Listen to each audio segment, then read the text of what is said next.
That's what we're doing here. That's why we're studying this. That's why we're going over all this stuff, is to give us the map.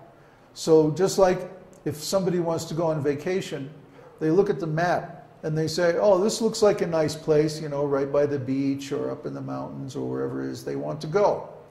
And then they can get in their car and they can go to that place and enjoy their vacation. Similarly, when we want to transfer our existence to the spiritual world, we need a map. How do we get from here to there? What are the levels? What are the stages? If you read Brihad Bhagavatamrita, it discusses the elevation of a devotee from just being an ordinary young boy in the material world all the way to Goloka Vrindavan and all the different stages that he goes through. It's like a map of the spiritual world. And he goes through every one of these levels that we're talking about this morning. These aren't just theory. They aren't just, how can I express it? It's a real place. These are real people. Sankarshan, Pradyumna, Aniruddha, they're people. You can have relationships with these people. They're all different aspects of God. And they're all intimately involved in our existence because their Shaktis are the three modes of material nature. One by one, we have to meet them, confront them, overcome the Shakti, reach the source of the Shakti, and engage in his service until we are awarded release from these three modes of material nature. These are persons. They're very powerful persons. They have to approve us, or we don't get out of this material world. We have to pass their tests. It's not that you just sit there and chant and somehow magically everything happens. Well, in a way it's like that, but it's not automatic. You have to do it. You have to know what you're doing. This is a science. This is not religion anymore. This is spiritual science. You don't just believe and then Santa Claus drops it down the chimney on Christmas Eve. It doesn't work that way, people. That's why so many devotees are not becoming self-realized. They have this Western religious Santa Claus idea about God. No, it's personal, it's direct, it's intimate. Our devotional service has got to be to a person.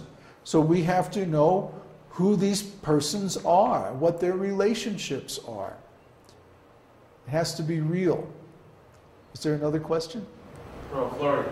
From Florian, okay. How can we find out our desires and natural tasks in the spiritual world? Don't we need to attain self-realization to understand our nature and real desires? It all goes together.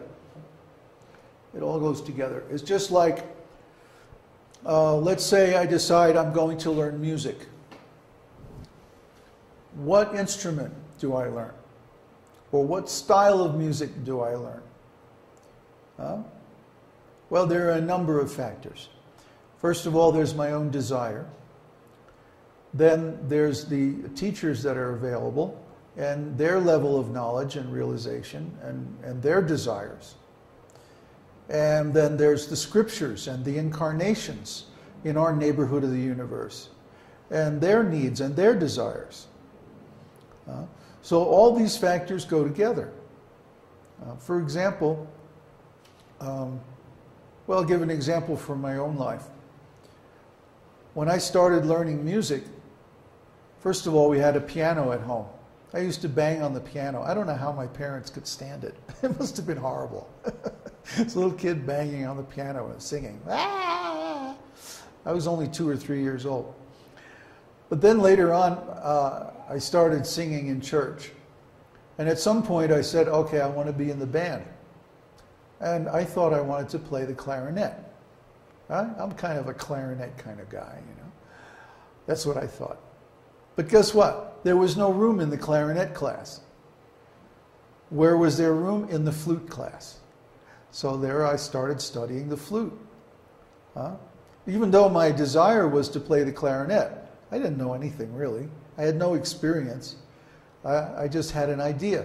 So I wound up playing the flute. And one thing led to another, and by the end of high school, I was the first flute player in the all United States high school band. So you never know where things are going to lead sometimes. We have a desire to do one thing, but the conditions and the situation lead us in another direction. But actually, I wanted to be a composer. Actually, deep down, once I grew up a little bit and I understood more and I had some experience, I realized, oh, I actually want to be a composer and a conductor. That's what I really want to do. So I wound up in conservatory, wound up getting a scholarship, actually, to conservatory, and I finished a 4-year course in 2.5 years. And right out of school, I was hired as a professional composer, and I was conducting my own sessions and all that in New York, and at a very high professional level. Could I have known that I was going to do this when I signed up for clarinet class or tried to sign up for clarinet class? No. No way. Because I needed the experience. I had to get out in the musical world and have some experiences and then find out what I really like, what I really want to do. Even though the seed of that was there in the very beginning. So similarly, in spiritual life, we all have an eternal identity, an eternal relationship with Krishna in one of his forms. We're an eternal servant of one of his servants. In the beginning of spiritual life, it's often not very clear what that relationship is or what that service might be. But as we progress in spiritual life and we get more experience, it becomes clearer and clearer. Like for me, I had no idea really. I just wanted to serve God in the beginning. I wanted to be like Jesus. And then gradually, as I got more experience, I realized, no, I'm not exactly like Jesus. I want to be more like some kind of scientist. Able to explain all this stuff very scientifically. And then, when I actually joined the temple, within 2 or 3 weeks of joining the temple, I realized, oh, actually, my relationship is in conjugal love. That was the realization, and it happened very quickly once I reached a certain point. Then that developed over many years, about 20 or 30 years, and it got more and more and more detailed until finally I got Krishna Darshan, and then within a 1.5 years after Krishna Darshan, I had realized everything completely.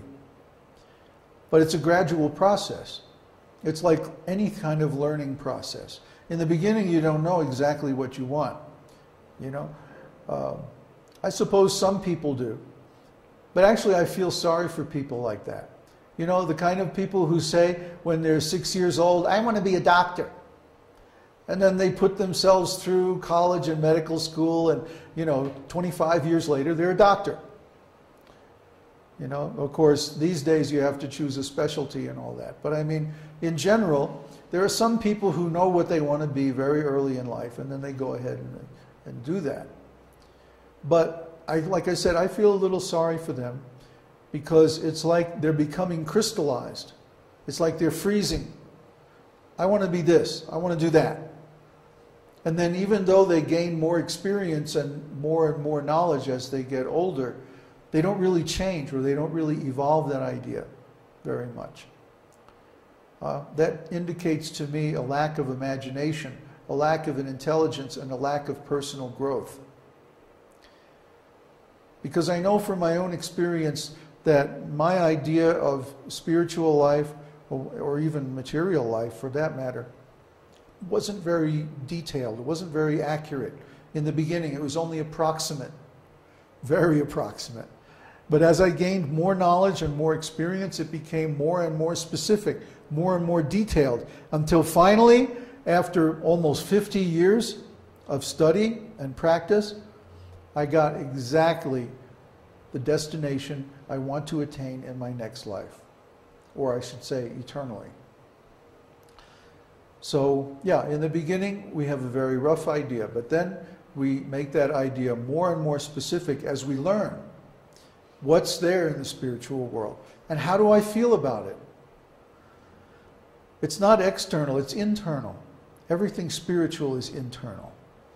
We have to be introverts, not extroverts, when it comes to spiritual life. We're not going to find the answer by looking out of ourselves and engaging, let's say, in some kind of spiritual organization or something like that. That's just going to lead us astray, actually, in the long run. We might learn a few useful practices, or we might get a little motivation by seeing other people mess up. But we're not going to get the answer by looking outside. That's why we don't do Siddha Pranali either. So that we have to look within ourselves to find, what do I really want to do for Krishna? Do I want to follow the gopis? Do I want to follow Mother Yashoda, the cowherd boys, the servants, the cows?